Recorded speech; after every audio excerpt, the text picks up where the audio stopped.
Official guys, Coach Shin Tae-yong, here we go to Persija Jakarta guys. Ya, let's go guys ya. Terus terang guys ya.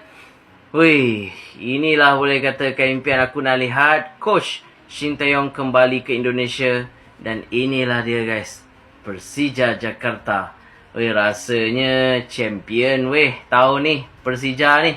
Let's go! Terus terang guys ya, aku dah jadi fan Persija Jakarta. Kerana apa? Ada Coach Shin Tae-yong. Terus terang ya, Coach Shin Tae-yong antara coach yang bagi aku is the best untuk di Indonesia guys ya. Lakukan dia bawa timnas Indonesia memang bagus.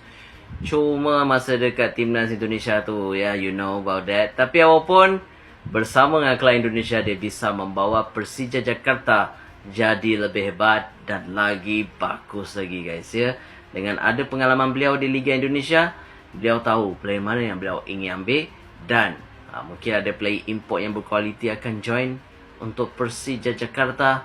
Sama-sama kita nantikan bosku. Itu saja guys video kita kali ini. Salam.